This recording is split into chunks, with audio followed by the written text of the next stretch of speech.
On today's episode, we are talking with Mike Townley. Mike Townley, I interviewed back in episode 10, and it was so good. I want to bring it back because a lot of the things that we talked about are applicable today. And we have so many new listeners and so many new watchers. Hi, I'm so excited to have you. But everything that Mike and I talked about was really cool, really neat. And I think he says a lot of really good things that will resonate with you. So I'm bringing it back. Bringing it back. Why I'm singing, I don't know. But stay tuned to this episode of Body Bangin'. Welcome to Body Bangin', your podcast for all things body. Auto body, that is. And now, introducing Body Bangin's host, Mickey Woods of Mickey Woods Marketing. Mickey is a former Auto Collision Center owner and is now a marketing and business development expert to shops across the globe.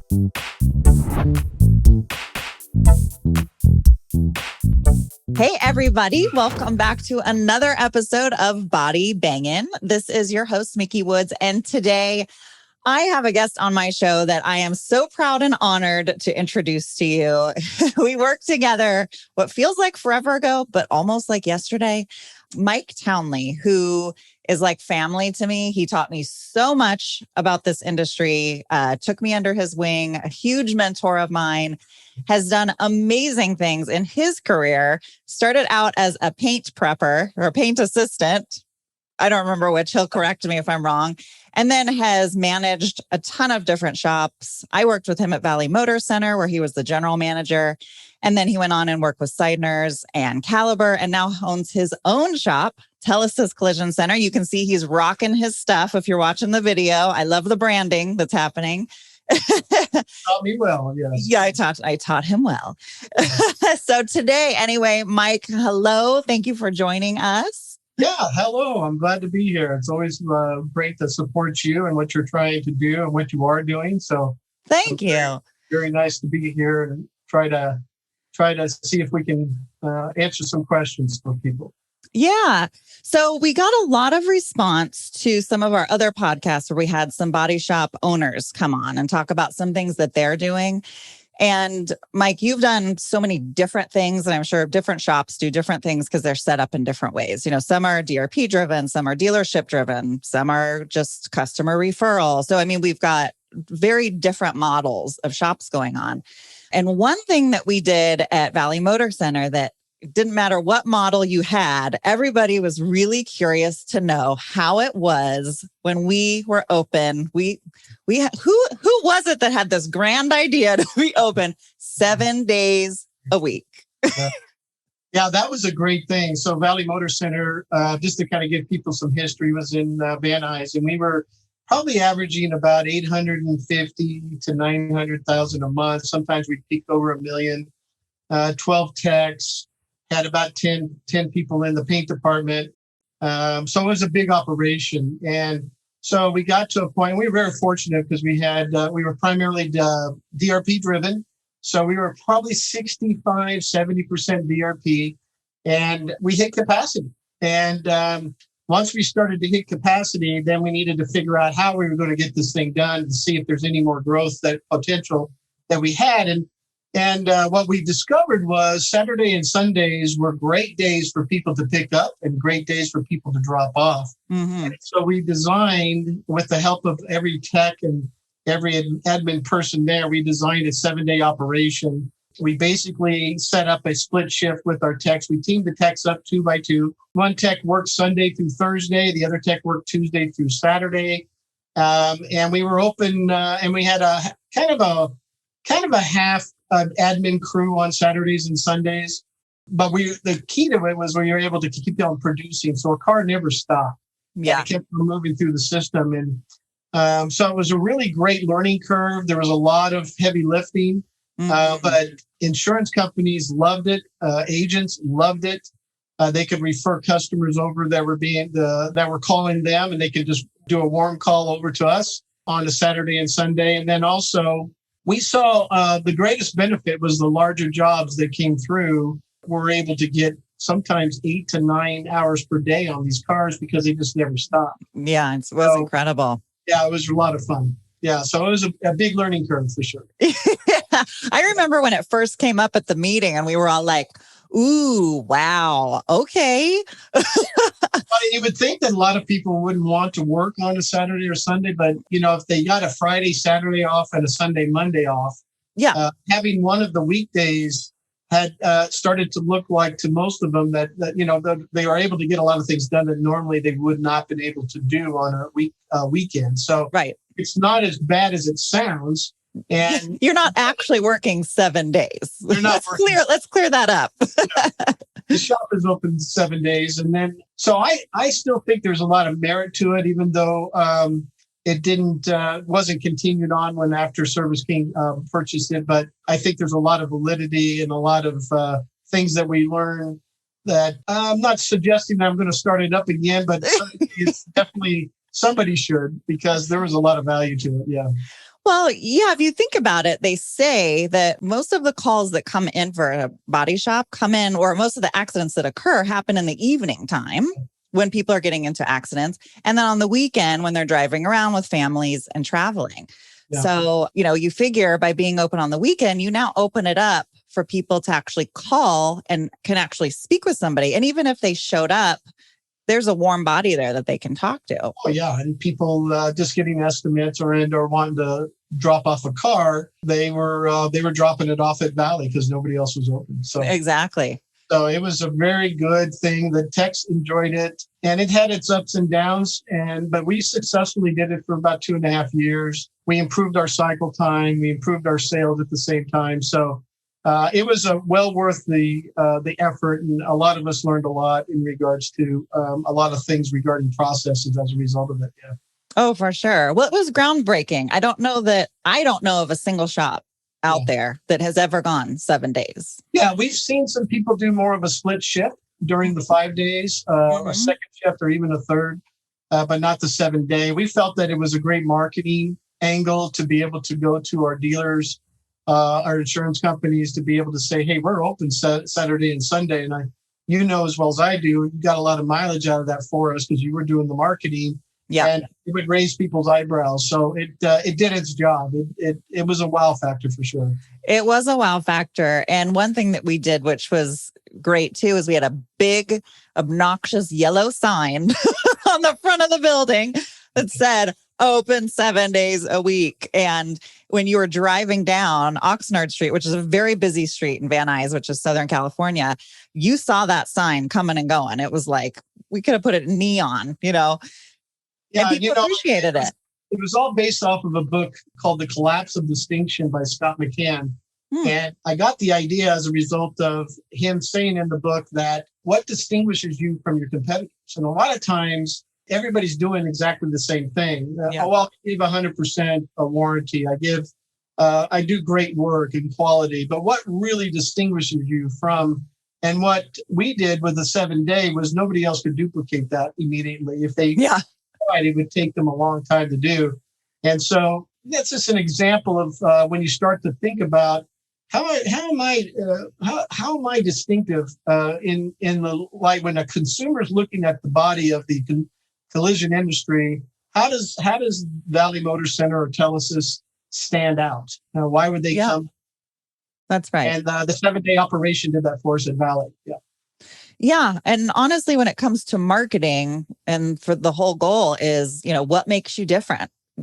And that's part of the reason why we talk about certifications and all of that kind of thing. It's, what have you done that separates yourself from everybody else out there? That's right. And that was one tool that when, like you said, I got a ton of leverage. I would go speak at, Sherman Oaks Chamber of Commerce events and, hey, we're open 7 days a week. Everybody was like, what? You can't even go get a haircut on a Sunday, but you can go get your car, you can go get your bumper popped out. That's exactly right. Yeah, no, we got a lot of mileage out of it. We got a lot of good things out of that.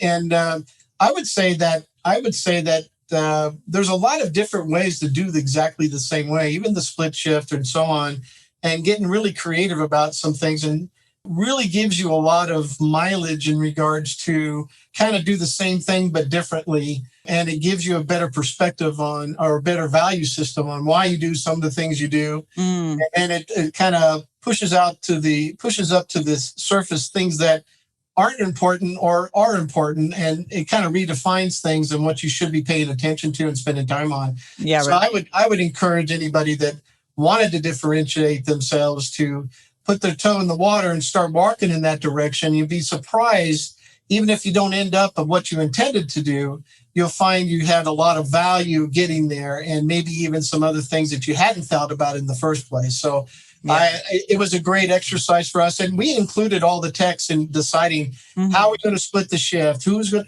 and how are we going to pay the people, how, and they all came up with the ideas. We allowed everybody to have input, so thereby then they bought into it, and then they were interested in making sure that it worked. Yeah, absolutely. Well, one great thing about Valley Motor Center is we all loved our jobs and we were all treated well. We all felt like we were part of the team. Sure. And nobody wanted to lose that. And so we were invested to try to make it work the best we could. And that's a testament to you and the leadership that you brought. So I appreciate that. Marsh was all of our guiding light, so to speak. He was terrific, just a good man. And I think we all benefited from knowing him. Oh, for sure.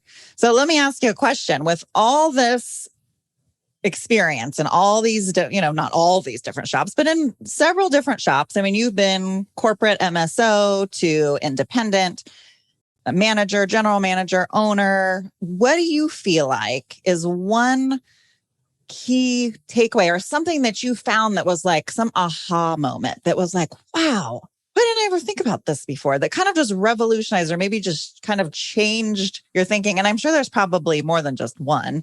Yeah, I don't know exactly how to answer that other than there's a lot of little things that's happened that we kind of talked about this yesterday, but if I was to say one thing that I've learned is that not to panic about things, not to get too stressed out. In our industry, we have a lot of good people giving fear-based information about the body shop industry and how you've got to make sure this happens and that happens. And a lot of it's true. And we all need to be working towards always improving ourselves and always making sure that we're in front of the technology that's coming down the road. But if I was to give any advice over the years that I've been in this business, is just do the very best you know how and get that car fixed correctly, best you know. And if there's more to do on that car in the future and you learn that maybe I should have done things differently, then do it differently. Continue to evolve, continue to do the right thing. So often, I'm looking at repair procedures nowadays. It's impossible to adhere to some of these repair procedures. It's just ridiculous. And so I always tell my guys, use the repair procedures, but add some common sense to it as well. And let's get this car repaired correctly and do a good job, a good solid job, and make sure that customer is taken care of. But I used to panic a lot and get stressed out a lot, and it's easy to do in this business, especially based on some of the information that we're getting from some of the higher line mentors in our business. And God bless them, they're doing what they think is right. But if they look at it from our point of view, we're getting inundated by fear-based information, and you walk away going, I don't know how I'm going to succeed. I don't know how I'm going to make it. Well, you can make it. Yeah. And you just got to relax and try not to drink through the fire hose, if you will. Yeah.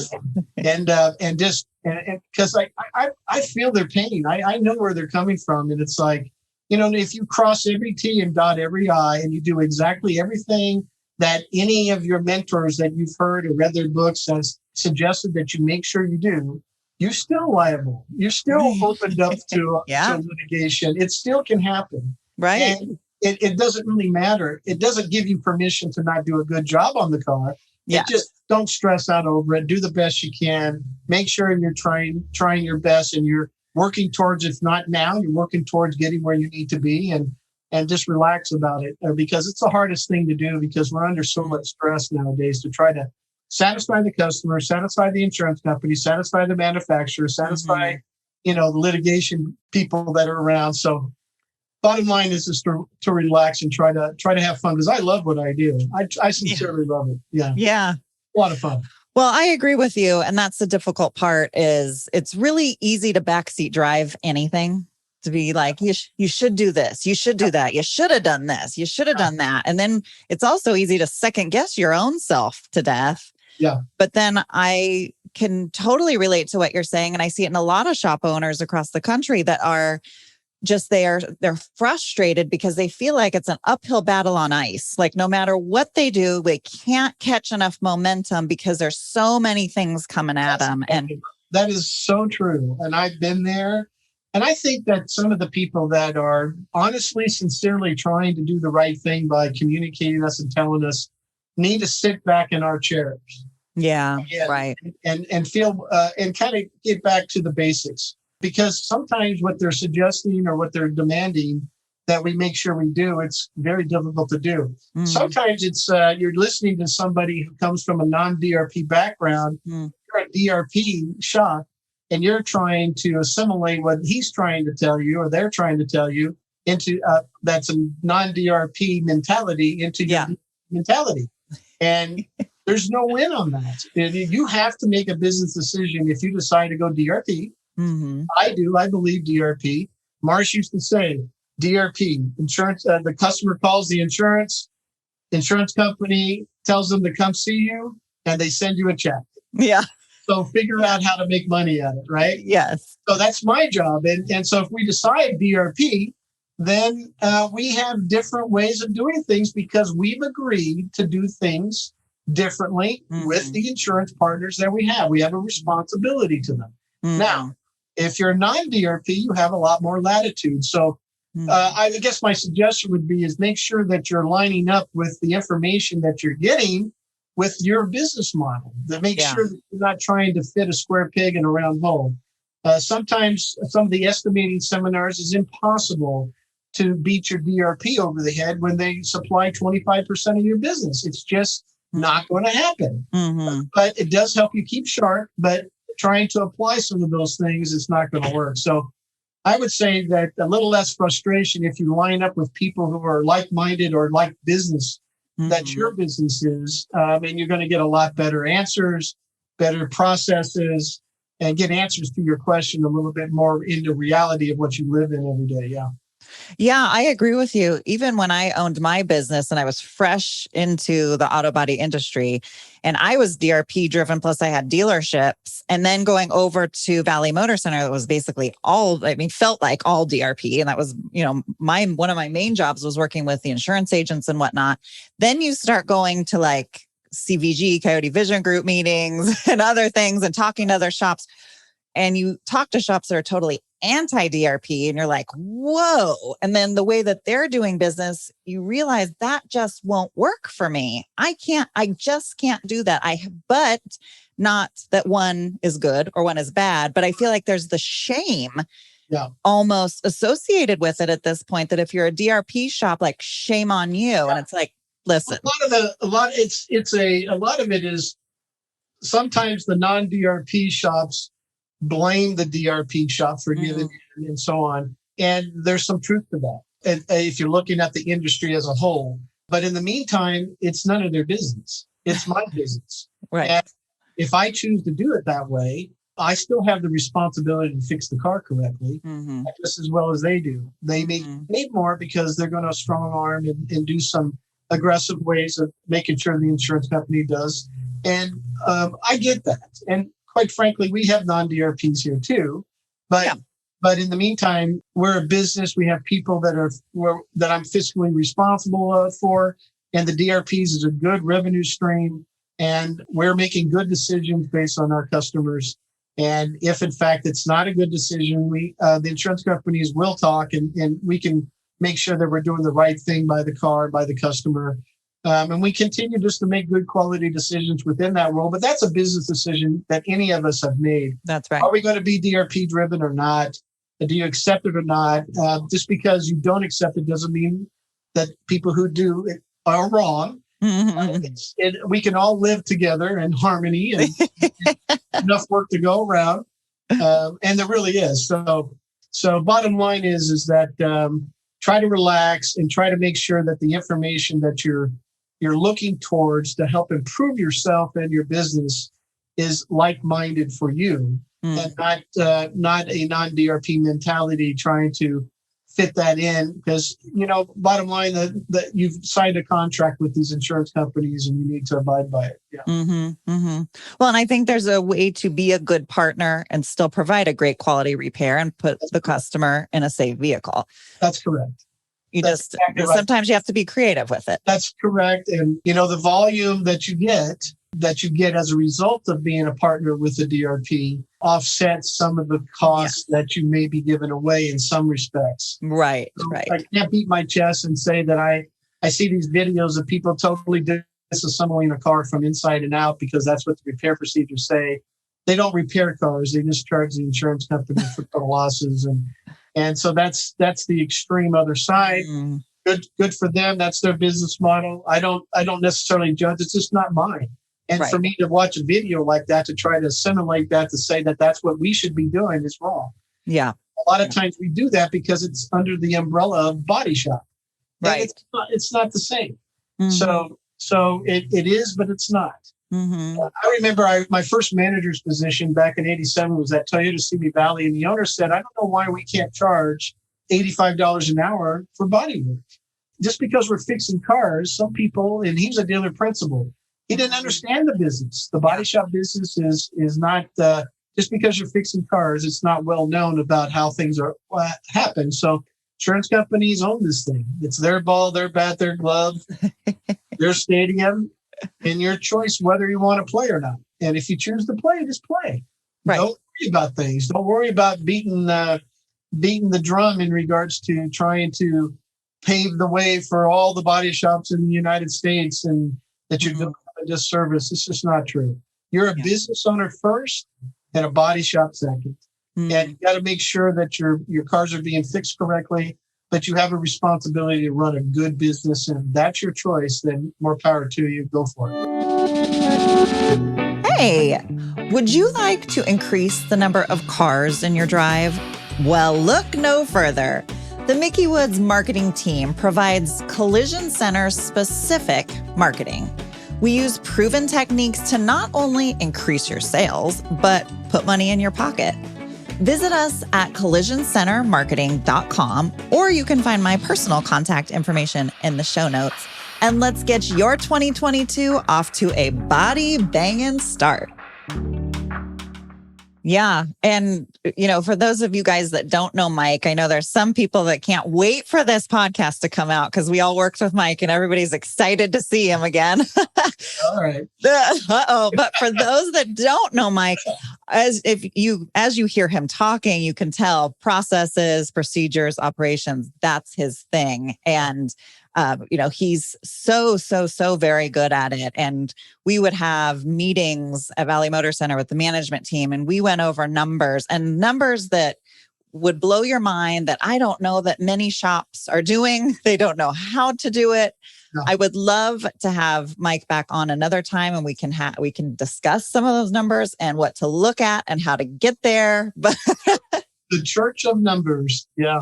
So eventually the numbers need to speak to you, and then you'll find a set of numbers that you can just kind of touch once in a while to help you make better decisions about your business. And you don't need a whole bunch of them, but perspective is what it gives you. And that's right. I'm a full believer. And if anybody wants to know, there's only one way to calculate paint material gross profit. And most of us aren't doing it correctly, but I'd be happy to let you know how to do that someday. But anyway, there's a lot of things to do in that respect. I developed a program that some of you may be using that is it's called the CRAB program, but it's a production module that exports the information out of CCC. So it's in a lot of stores right now. So it's not a big deal, but it helps consolidate some of the reporting that some of you are trying to use CCC to print paperwork for your techs and the order by which they're supposed to be done by and so on. We've just kind of consolidated that. And so I'm always open to making it more simple, delivering information to people in my shop to help them make better decisions and not always having to be the decision maker, but to let them make their own decisions based on some good consolidated information, based on the order of the cars that when they need to get out, yada, yada, yada. So process is key. and let's face it, I learned it all at Valley because at the beginning, Valley ran me until I got a hold of it. And then we started running Valley. So Right. through that, the shop I'm at right now is a third of what that shop was. So it's a little easier and less stressful. And I'm 4 minutes away from work, from home than I used to be an hour. Yeah. So, but it's a great business. I hope people are happy in this business because I don't see some people happy. And it's a lot of fun. It's great to interact with the people. I deliver personally every car here.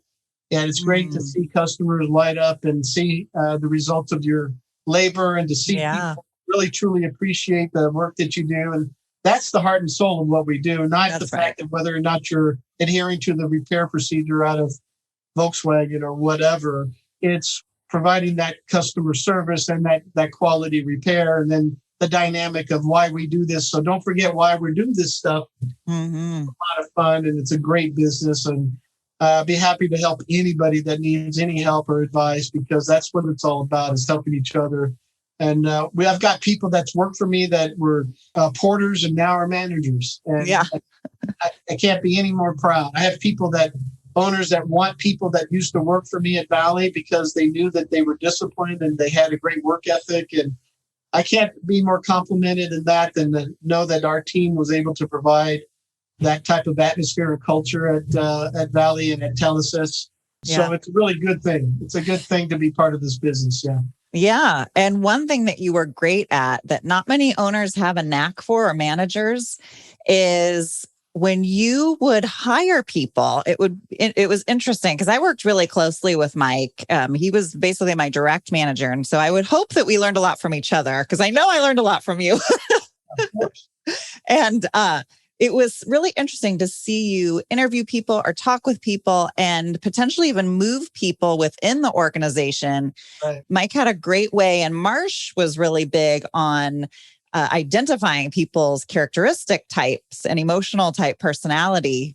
And so Mike was great about finding an employee and then finding out exactly where that employee would work well. So even if they came in wanting to be, let's say, an estimator, then it was like, actually, you would be great as a, whatever. Yeah. So I wish I could say I created that mindset, but that's from Collins' book, Good to Great. Yeah. And that's making sure you have the right person on the bus in the right seat.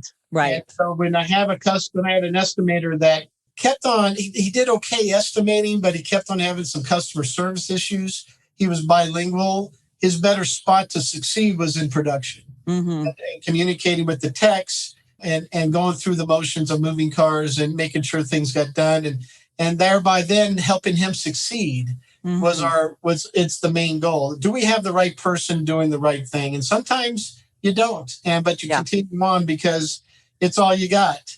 Sometimes, but sometimes they got to face facts that, quite frankly, maybe this guy is not meant to do this, or and I had the liberty to do that at Valley because we had so many employees. We can move around without drastic issues, but yes, manager's responsibility is to make sure that the right person is doing the right job, and you need to hire. You don't want an analytical, let's say, personality giving customer updates. Yeah.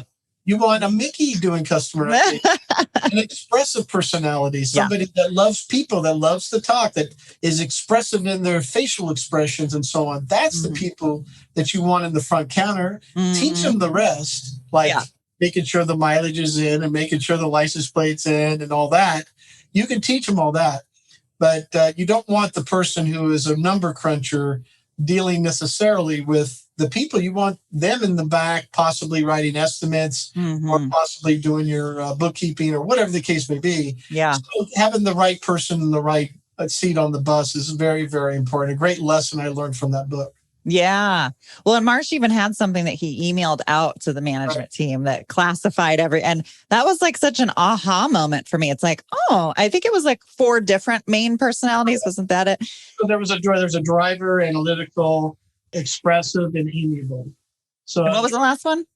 Amiable. Amiable. Okay. Amiable are, so there's 4 personality types. So expressive is the best way to explain it. Let's say animals in the jungle, right? Okay. So an expressive would be the monkey. Right. Always having fun, always moving, always I mean, you could be picking up dog shit in the back. As long as you're having fun, the expressive's going to have a blast. I don't care. Yeah. Yeah.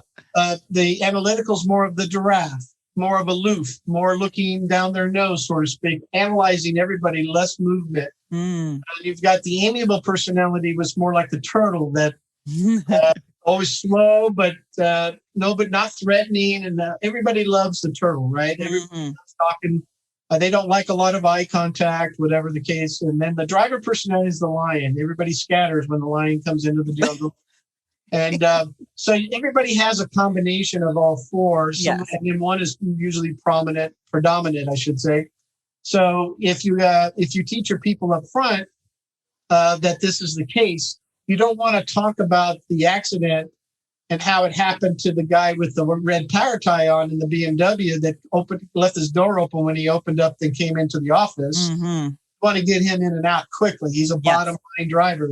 But that little old lady from Pasadena, you want to have a great conversation. How did it work? And identifying personalities is key. So yes, we practice that very heavily. I still do to this day. Yeah. It's a great way to be able to make sure the right person is doing the right job, and you're identifying the right person that you're talking to too. Yeah, absolutely. Well, and it's fun. Once we kind of went over those things. Oh yeah. It's great. Then I'm walking around like, ooh, what are they? You can tell a driver personality they'll say, well, this is the bottom line. The bottom line is, we've got a driver here. So, and then an analytical will say, well, first of all, and then second of all, and then third. So, and expressive, just like this, as long as I'm having fun, man, let's go. Right. So it's a lot of fun, and love dealing with people. And I hope everybody does love dealing with people, because it can be a real Achilles heel too, dealing with people. Yeah. And if you have a good perspective on making sure that you are trying to meet them at where they're at, then you stop finding yourself under the minutia that can happen dealing with the customers, I guess, a better way to put it. Yeah. Most people are good and want their cars fixed correctly and have great attitudes. And some just don't, let's face it. So don't get too hung up on the ones that don't, and keep moving on and doing a good job. And when you hear people say you're doing a good job, believe them. Yeah. You are. Yeah. You are. You're doing a great job. And we don't hear too much of that type of message anymore in this industry. And I would love to tell everybody, keep doing what you're doing. Do a great job, because it's a lot of fun. Keep learning, stay in the front of the learning curve, but relax and just have fun. It's the best advice I can give anybody. And make sure you're not working too many hours. Family's important. I have to always push back on my employees. They want to put some time in. I always make sure they go home, and we'll figure it out tomorrow. Yeah. Right.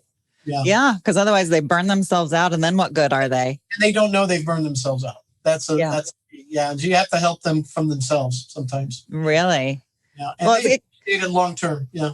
It kind of reminds me of going to, like CCC conferences and Verifax conferences and all that kind of stuff. And we get in there and we get in the rooms and we're grinding it out and we're taking notes, and it's so serious.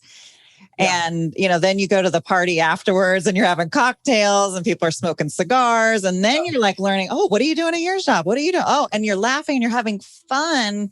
Right.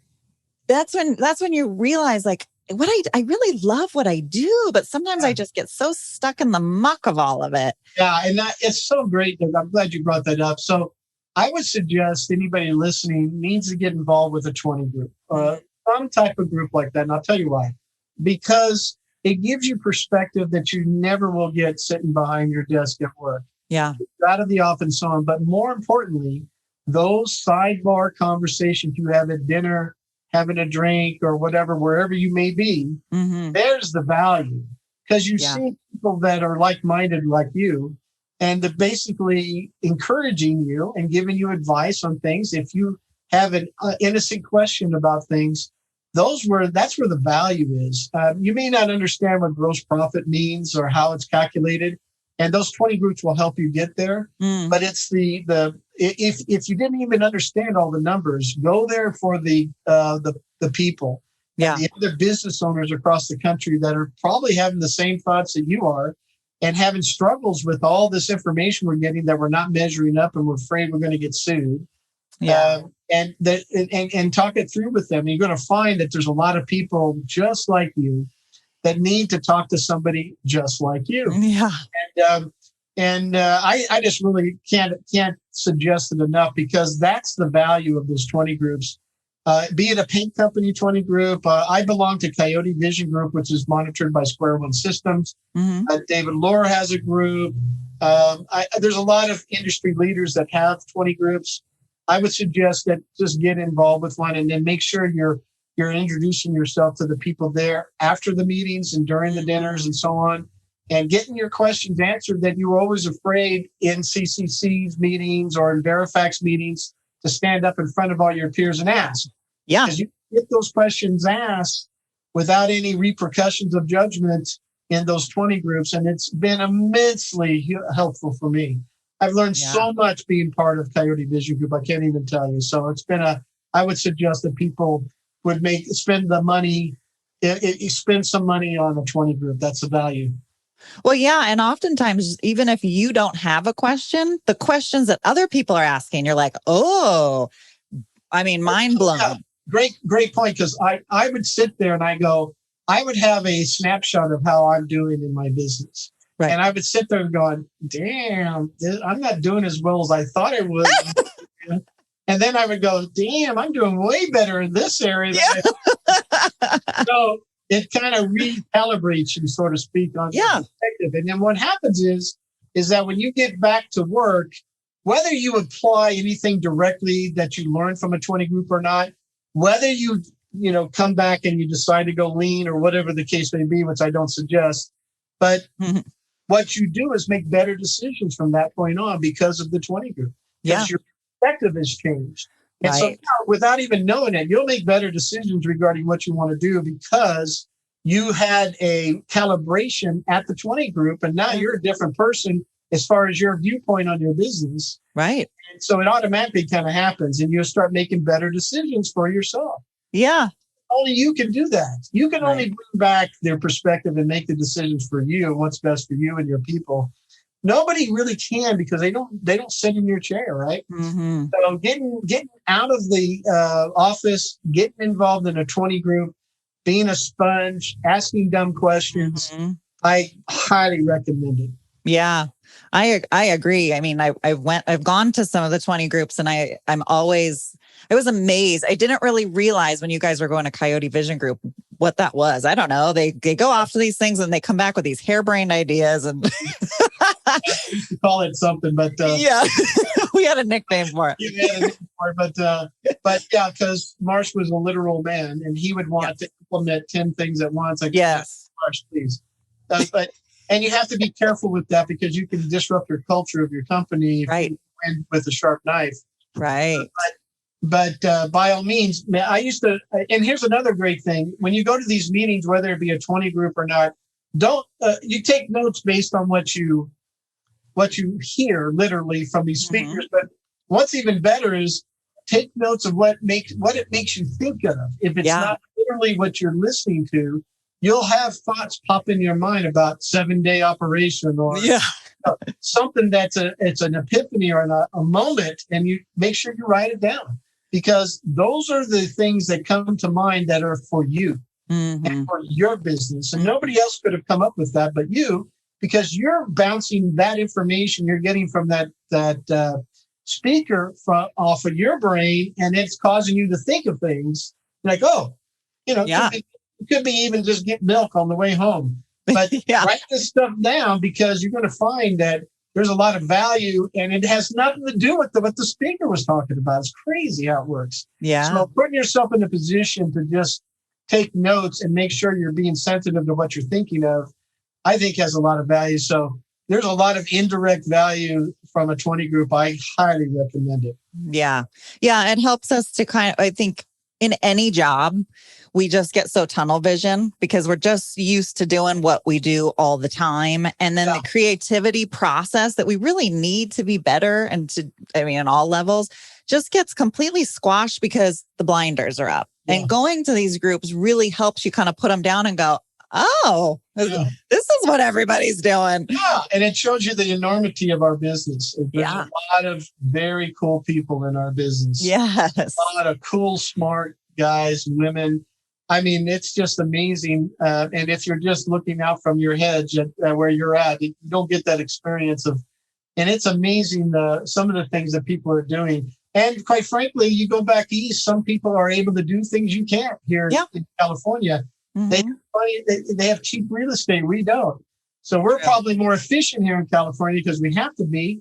And, they've got, 30,000 square foot facilities doing, and we're going, man, how do they get away with this? Because they don't have to pay for it like we do, right? So it gives you perspective and appreciation of what you have here and wherever you may be. And them coming over here going, wow, how would you like to be able to try and squeeze all that volume out of that small facility? Yeah. Right? So it has value. So I can't, like I said, I can't recommend it enough. That's good stuff. Yeah. Well, thank you. I don't want to talk your ear off too much. I feel like we gave some great information to people watching and listening. And if I'm sure, Mike, would you be open to it if they had questions on any of this to reach out to you? Yeah, sure. It's all about process, know your numbers, and relax and have fun. I mean, let's face it. It is a job, but it's a fun job, and there's a lot of good things in this business. And I just want to be the one saying that because we're not hearing that often enough. I agree. It's a good thing. So congratulations on, if you're listening to this, on your careers, and keep on keeping on. And I'd be open to listening or any kind of questions or anything. I'm always here to help anybody that's in the industry for sure. Yeah, for sure. So all Mike's contact information is going to be in the description below. And I just want to thank you again for participating with me. I kind of twisted his arm, but that's all right. I appreciate it. I appreciate the forum to be able to get some information out, and I hope everybody's doing well. And I think COVID's over, or at least for it's starting to show. And I hope everyone has a great 2021. Yeah, absolutely. Amen. Well, thanks everybody for listening. If you're watching us on YouTube, make sure when you subscribe, you hit the bell to get the notifications. You can also follow on the podcast platforms so that you get notified every time a new one goes live, which is every Monday. And we also have a fun Facebook group if you want to come join us there, where we talk about all kinds of fun things. And I'm also on LinkedIn. You can catch me there too. So find me wherever you can, wherever you want to. Thank you again, Mike. Thank you for watching. Thank you for listening. Until next time, see you later from Body Bangin'. If you enjoyed today's show, make sure you hit the subscribe button. We have some incredible topics and guests coming your way you will not want to miss. If you are watching on YouTube and don't want to miss the latest and greatest, you'll want to hit the bell after subscribing, so you will get a pop-up each time a video podcast goes live. To our devoted fans, would you mind paying it forward and sharing this little gem with someone else you think may benefit from it? Much love from all of us here at Body Bangin', all things auto body.